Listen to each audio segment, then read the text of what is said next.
Yeah, pause YouTube. 6 Foot Hacks here. Half for you guys today. Week number 8 of GBA D League Season 3, where we are facing the newly added TechniStrike and his Carolina Pantherians, taking over its Turbo and the Phoenix Midnights because something came up with Turbo's life. He had a dip, so Techno is filling in for the rest of the season, which is pretty cool. We are his first opponent. Now, I'm not gonna lie, very nervous for this match. I've heard a lot about Techno.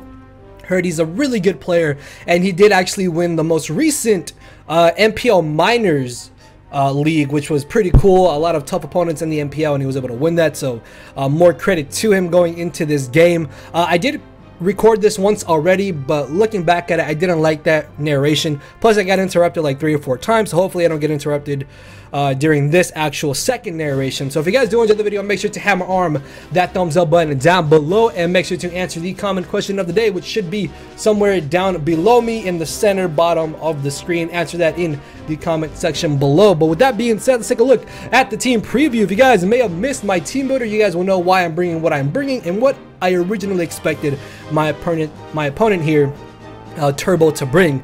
Now, I'm really surprised that he didn't bring the Kieran Black, but it does kind of make a lot of sense because we did have a plethora of Pokemon that honestly outsped Kieran Black, plus Magearna could have potentially used Kieran Black as setup fodder as well, so it makes sense that he didn't want to bring Kieran Black. Really happy though to not see the Alolan Persian or to not see the Masquerain, because Webs would have been a little bit annoying, and then Alolan Persian could have parting shotted, knockoff spam, and that could have been very, very annoying to deal with as well. But what I am really surprised about is that he did actually end up bringing both Emboar and Azumarill. Now, I expected one or the other to come because they're both kind of slow. I expected maybe him to have only one of those two and then maybe something else speedy. But those two slow offensive mons are very, very scary to try to switch into, so they could very well overwhelm my wall core of Miltank and Cresselia there, so I have to be careful with those two, find out exactly what sets they are running. I definitely believe that he's going to have some type of Scarfer, otherwise Mega Medicham just kind of comes in and destroys his entire team besides the Mega Aerodactyl, which we do have Bullet Punch for the Mega Aerodactyl. Spadef, bulky Jirachi makes a lot of sense to me in this match because it helps check Magearna and a potentially offensive Whimsicott. Modest Life Orb Sheer Force Nidoking is absurdly terrifying because due to speed tiers, he can very easily run Modest instead of needing to run Timid, and that means Nidoking is going to be hitting even harder. Tapu Bulu, I need to find out exactly what set it's running to determine on how we will be able to deal with it. So I think that was the entire team. Looking at threats on my side of the field, again, Mega Medicham just kind of comes in, gets a kill. Zydog being Scarfed outspeeds absolutely everything on his team besides Scarf Jirachi, which I really don't think Jirachi is going to be Scarf. Our wall core is Cresselia and Miltank, and then Whimsicott can help Magearna potentially try to set up. I do have Defog on the Whimsicott, but because he doesn't have the webs, it's kind of a useless move. I'm really not going to be hurt by Stealth Rocks that badly if he does want to get them up, so I'm not really concerned about that at all. Regardless, let's go ahead and get this match started. So looking again at the team preview, I figured that Mega Medicham was probably going to be my best lead just because I could see what he wants to lead with, go for the fake out, and gain some chip damage and some information on whatever he wanted to lead with. As he leads off with the Bulu, I only do 22%. Now, after checking the calc, it turns out that he is an HP invested Tapu Bulu, which now has me thinking he's probably going to be a Z-move SD set, Assault Vest, or maybe like sub Leech Seed, something along those lines.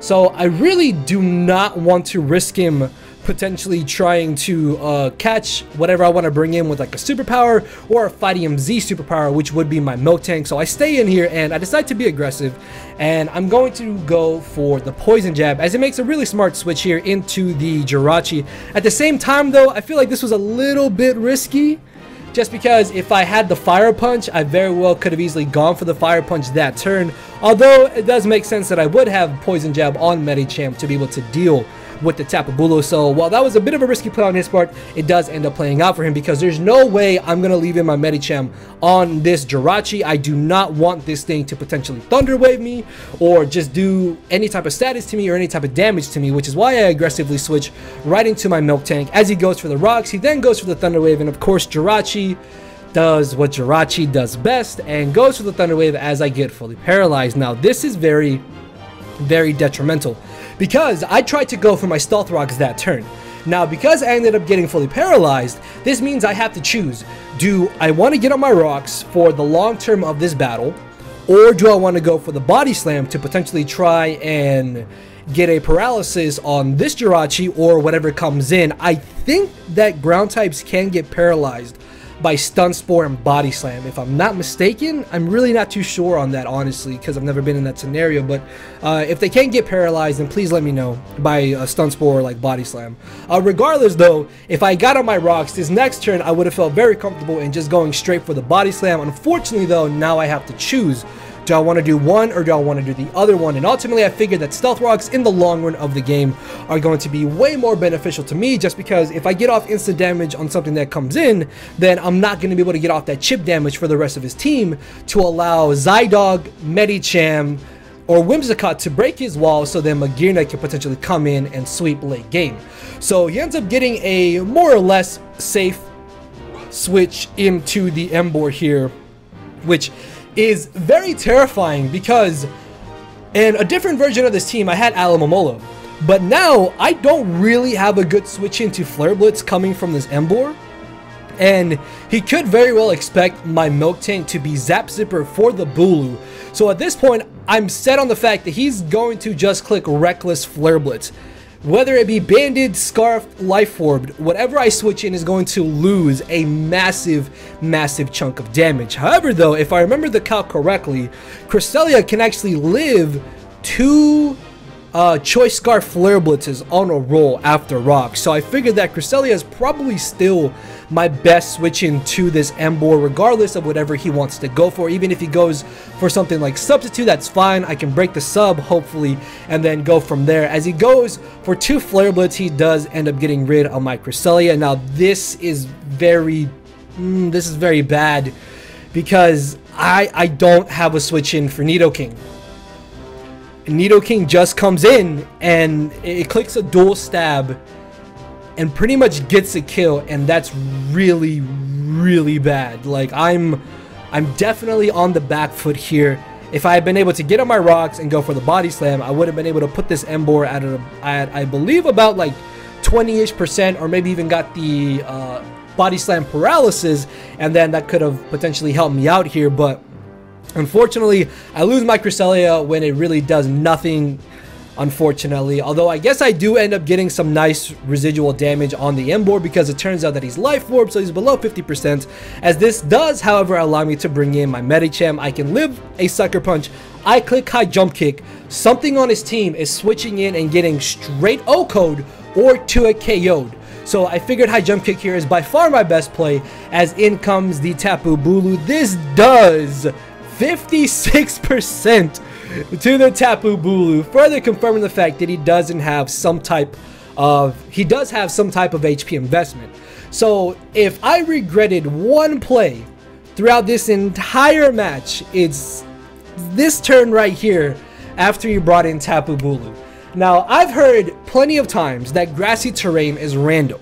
That's why I didn't think that him getting grassy terrain first was going to be that big of an issue, because I figured, well, I'm still probably going to be faster than this because I know he's got HP investment. He's in range of whatever move I go for to knock him out. So I figured that if he had something like Protect, he would definitely go for the Protect this turn. He wants to go for the Protect so I can lose 50% of my HP, and then that way I'm easier for him to potentially pick off. At the same time, though, if I go for the Poison Jab, he then gets a potential free switch back into Jirachi. If I try to Bullet Punch here, he could try to still save this Bulu and bring in Jirachi. So I'm thinking, alright, I can probably definitely just go for another High Jump Kick here with little to no drawback whatsoever. And he scarfed Tapu Bulu. Upon rewatching this match, I really should have Bullet Punched. I have a Sap Zipper Milk Tank in the back, saving Mega Medicham, and just going straight, like, I really lost nothing in going for the Bullet Punch. Even if he had switched out into the Jirachi, I still have my Milk Tank to switch in on his Jirachi. I even have Zydog to switch in on Jirachi, and depending on if I predicted him to Iron Head or not, maybe even Whimsicott. But I really feel like that was an absolutely humongous choke and terrible, terrible misplay on my part. I really should have Bullet Punched. I felt like I should have Bullet Punched, but I figured that if he has Protect, or he expects me to bullet punch or poison jab, he's going to switch. But no, he stays in, and he's able to outspeed me, knock me out, while also knocking himself out. And now I lost my biggest immediate offensive threat to his team, and things are still not looking good for us in this match. So on the double down, I end up bringing in my Whimsicott, as he actually ends up bringing in the Azumarill. Now, I think the reason why he brought in Azumarill was because if I brought in my Zydog, look at the rest of his team. I just click Bandit 1000 Arrows and I claim my kill. If he doesn't have Ice Fang on Mega Aerodactyl, I live any hit, and Bandit Arrows knocks out Mega Aerodactyl after rocks depending on his bulk investment. I knock out the Emboar, I knock out the Jirachi if he's not Shuckaberry, and I definitely knock out the Nidoking if it's not Scarf. So Azumarill made a lot of sense here in case I did want to bring in my Zydog, but the main reason why I brought in my Whimsicott was because if you look at his team, everything but the Mega Aerodactyl has a poor matchup against my Whimsicott. I have Shadow Ball for the Jirachi, I could have Psychic for the Nidoking, I knock out the Emboar after Stealth Rocks, and I can definitely beat this Azumarill 1v1. So unless he had actually brought in Mega Aerodactyl here, then I would have guaranteed myself to be in a pretty good spot. So he does end up bringing in the Azumarill, expecting him to bring in the Jirachi. I go straight for the Shadow Ball. There was no reason for him to risk leaving in Azumarill there, whether it be Banded or Belly Drum. Azumarill still has a lot of use for him later in this match. As he brings in the Jirachi, I go for the Shadow Ball and I get a Spadef drop. Now this is another thing I kind of regret doing in this match, and that's the fact that I didn't calc the damage output of my Shadow Ball to his Jirachi at this current moment. Now the great thing is though, I did pop his Castleberry, which means he no longer has a way of stopping my Magearna to hit him for the complete super effective damage from Shadow Ball. So if my Magearna could come in here late game, get a boost, I could very well just sweep with it and knock him out with the Shadow Ball. Now if I had checked the calc in the turn that I went for the Shadow Ball and got the Spadef drop, I would have known that he's actually not a bulky Jirachi whatsoever. He has very little HP investment, and then after the Spadef drop, he's actually guaranteed in range of where a Life Orb Shadow Ball would have knocked him out. So I very well could have left in my Whimsicott to go for the Shadow Ball and finish off the Jirachi. Unfortunately though, I didn't check the calc, and here I switch out expecting him to live or tank any hit and potentially go for a Wish or a U-turn, and that's why I actually make an aggressive switch into my Zydog here, and unfortunately I end up getting punished and he gets a crit with the Iron Head. Now that was really just that really sucked, because Zydog can still very well win me this game. Like, if I had been able to bring in Zydog here and I didn't get critted, I would have been in a pretty good spot, I think, honestly. Like, Scarf, Zydog, 2-hit KOs, Orocos, basically everything that he has left, and that would have been something I can use to my advantage. Unfortunately, though, he crits me. I'm brought down to 9%. He does have 2 turns left of the grassy terrain, so I can gain back a little bit more HP and maybe try to save my Zydog for later. Regardless, though, in this scenario, I need to go for the 1000 Arrows. There's legitimately no other move I can click. I claim my kill, I claim my 2-hit KO, something drops as he sacks off the Emboar. Emboar was only able to get rid of my Cresselia, which is pretty well, and as you can see, I'm doing pretty good work on not letting Nidoking just freely come in. And the fact that he didn't bring in Nidoking here and he instead brought in the Mega Aerodactyl tells me, alright, that's not Scarfed Nidoking in the back. So that means he probably is going to be Life Orb Sheer Force, and that's still absolutely terrifying. As in comes the Mega Aerodactyl. This is really great because I am Choice Scarfed. I outspeed any type of Mega Aerodactyl. If I can get a crit here with 1000 Arrows to kind of make up for the bit of unlucky hacks that I got against me, and that'll put me in a pretty good spot. That'll put me up 4-3 and maybe allow me to have a much better chance of winning this battle. So I try to take the risk here, go for the arrows, but it just eats the hit and he knocks me out with the Aerial Ace. I do though put him below Stealth Rock's range.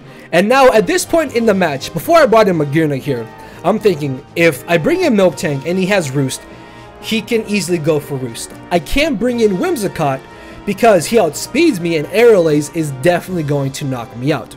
So my next and probably my best play to do is bring in Magearna, because by bringing in Magearna, if he does have the taunt, he is definitely going to want to go for the taunt. Because look at his team. At this point, Shift Gear, Ice Beam, Flash Cannon, Shadow Ball, Magearna just sweeps his entire team. So if I was Shift Gear Magearna and he let me set up, I basically won the battle at this point. I get the +2 speed, I outspeed the Aerodactyl, get a special attack boost, knock out the Jirachi with the Flash, with the Shadow Ball, sorry, or knock out Azumarill with the Flash Cannon potentially after rocks, or I knock out Nidoking with the Ice Beam, and then at that point it kind of snowballs into Magearna winning the match. So at this point I figured he's either going to try and go for the taunt, or he's really going to risk it and go for the Earthquake.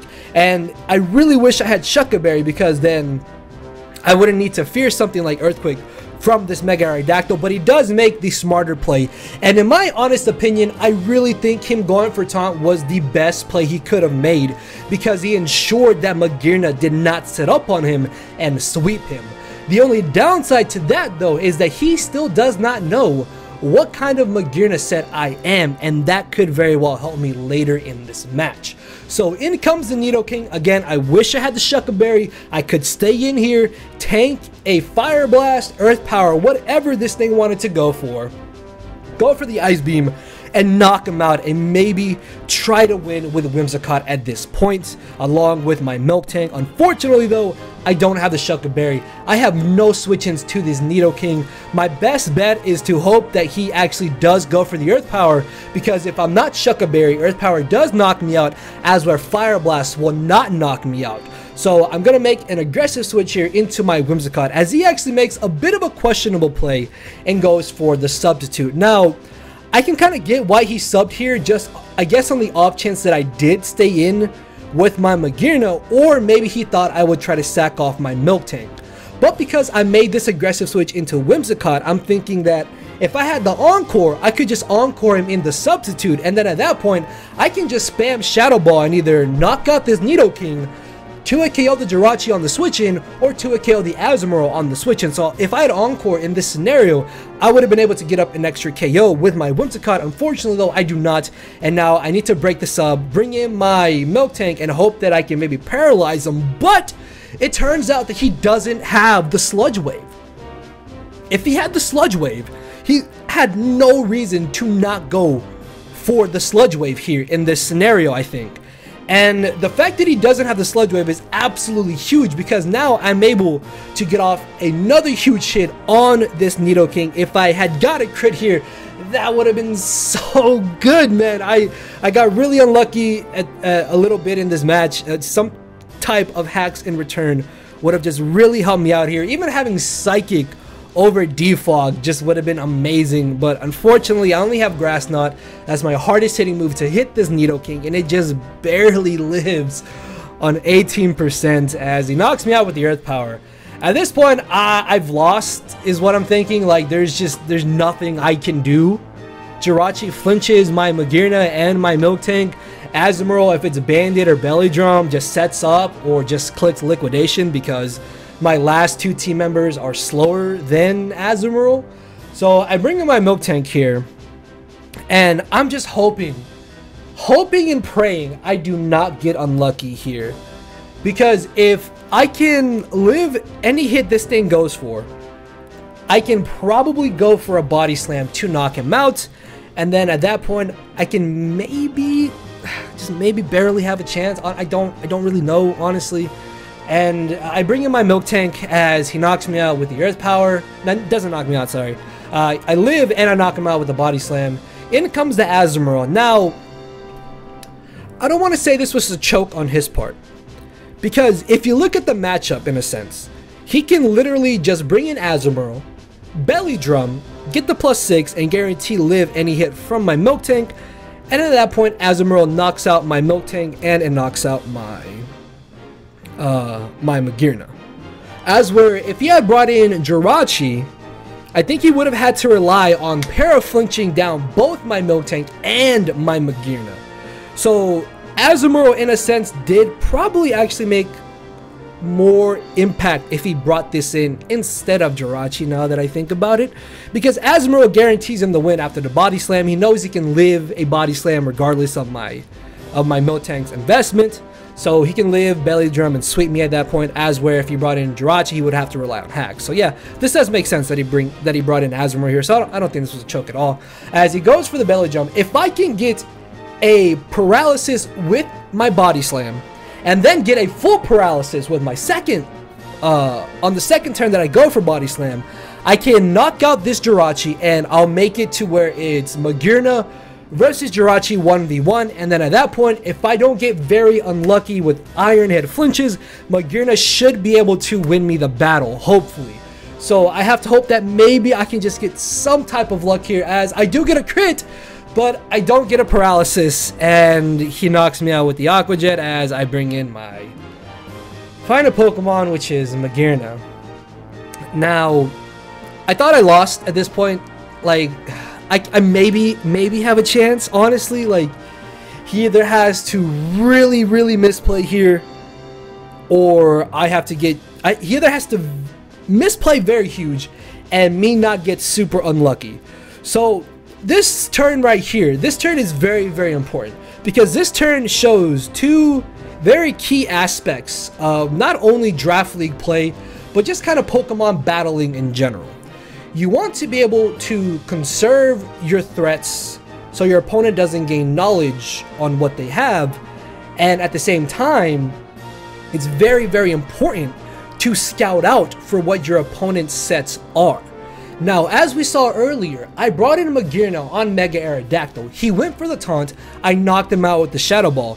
No type of bulk investment that he had on Mega Aerodactyl would have meant he lived a Shadow Ball at 21%. So by him going for the taunt, he was never able to damage my Magearna and not know that I am not only invested in my HP, but I am also very heavily invested in my physical defense. So at this point in the match, he has two options. One option relies on him knowing that he is faster than me. Typically, Magearna is faster than Azumarill. If I was shift gear Magearna in this scenario, he 100% Aqua Jets. I would 100% Aqua Jet if I was him and I didn't know what Magearna I was facing, because Aqua Jet makes the most sense. Two Aqua Jets knock out my Magearna, which means I cannot shift gear. So after he goes for the Aqua Jet, even if he doesn't knock me out, he then brings in the Jirachi. At the same time though, Aqua Jet is a damage roll, depending on my HP investment and my defense investment. However though, I have enough defense and HP on this Magearna to tank 1 +6 Adamant Aqua Jet, but again, he does not know that. I know that. I'm thinking in my head, he can just liquidation here, outspeed me, because I am Trick Room Magearna. I'm minus speed, 0 speed IVs, I'm slower than Azumarill guaranteed. So at this point, I figured he's just gonna go for the Aqua Jet, for the liquidation. He's gonna knock me out. But upon further looking over this match and further kind of breaking down this turn, him going for the Aqua Jet 100% makes the most sense, because even if I am set on Magearna, he stops me from sweeping with Magearna, or he guarantees Jirachi comes in and beats me 1v1 after the Aqua Jet damage. So my hope at this point in the game is that if he does Aqua Jet here, I can not only live, but because I do have the Citrus Berry, just hope and pray that I am not in range of where an Iron Head either knocks me out, or hope and pray that he does not get the 60% flinch chance with Jirachi's Iron Head. I've already got really unlucky with the Jirachi, and even though I did get a crit with Body Slam, that extra damage doesn't even matter because his Azumarill is still in range of where my Flash Cannon could knock him out. So I have to hope he Aqua Jets here, and luckily he did Aqua Jet. Activates my Citrus Berry as I knock him out with the Flash Cannon. I now have a 40% chance to potentially win this game. However though, it comes down to, again, what his EV spread exactly is on the Jirachi. Now, as I mentioned earlier, I didn't check the calc of how much damage my Whimsicott Shadow Ball did to Jirachi. So I still do not know at this point in the match that he is very minimally invested in his HP, and he actually has no SPDEF whatsoever. So even if he does go for the Iron Head here, as long as he doesn't flinch me, I do have a very good chance to knock him out with the Shadow Ball because of his minimal bulk investment and because I was able to pop his Castleberry with my Whimsicott earlier in this match. So it pretty much comes down to whether or not he gets to flinch this turn. And he goes for the Iron Head, and he doesn't flinch me, and I go for the Shadow Ball and I knock him out. Oh my lord. I really wished I had recorded this live, guys. You can see me freaking out in the chat right there. Like, I literally clicked skip turn. After he didn't flinch me, I got to trick him up. I was like, I'm not gonna knock him out, or it's gonna be a roll, and it's not gonna be a roll in my favor. So I clicked Shadow Ball, I clicked to skip turn, and lo and behold, Jirachi dropped to the Shadow Ball. Magirna coming in absolutely clutch and allowing us to just barely skim through with a victory for week number 8. Oh my lord, man. Just looking back at this, man, it's crazy. Oh, if he had liquidation with Azumarill, it was game. If he had flinched me, it was game. And just, oh, awesome battle to Tech there, man. Really good game to TechniStrike, guys. Check out his side of the match. Check out the rest of his D-League matches and just subscribe to him. Check him out. Hammer arm that thumbs up button down below. Answer the comment question of the day. And I will see you all next week. So later, everybody. No matter where you're at, I'm not here to make friends, it's time to attack and deplete your HP with a final smash. Don't make me turn around and pull a 6-foot hacks. 6 foot hacks. Yeah. 6 foot hacks. Yeah. 6 foot hacks.